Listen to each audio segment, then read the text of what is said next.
সম্মানিত ভিউয়ার্স, আসসালামু আলাইকুম। আপনাদের জন্য একটা গুরুত্বপূর্ণ ভিডিও নিয়ে উপস্থিত হয়েছি।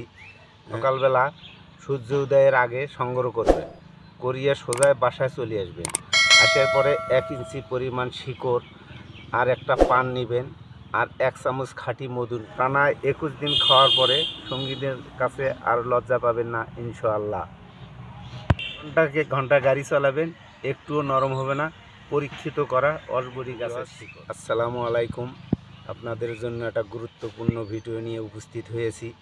সকালবেলা সূর্য উদয়ের আগে সংগ্রহ করবেন, করিয়ে সোজা বাসায় চলে আসবেন। আসার পরে 1 ইঞ্চি পরিমাণ শিকড় আর একটা পান নেবেন, আর 1 চামচ খাঁটি মধু। টানা 21 দিন খাওয়ার পরে সঙ্গীদের কাছে আর লজ্জা পাবেন না ইনশাআল্লাহ। ঘন্টা গাড়ি চালাবেন, একটুও নরম হবে না। পরীক্ষিত করা অসবরি গাছের শিকড়। আসসালামু আলাইকুম। আপনাদের জন্য একটা গুরুত্বপূর্ণ ভিডিও নিয়ে উপস্থিত হয়েছি। সকালবেলা সূর্য উদয়ের আগে সংগ্রহ করবেন, করিয়ে সোজা বাসায় চলে আসবেন। আসার পরে 1 ইঞ্চি পরিমাণ শিকড় আর একটা পান নেবেন, আর 1 চামচ খাঁটি মধু। টানা 21 দিন খাওয়ার পরে সঙ্গীদের কাছে আর লজ্জা পাবেন না ইনশাআল্লাহ। ঘন্টা গাড়ি চালাবেন, একটুও নরম হবে না। পরীক্ষিত করা অসবরি গাছের শিকড়।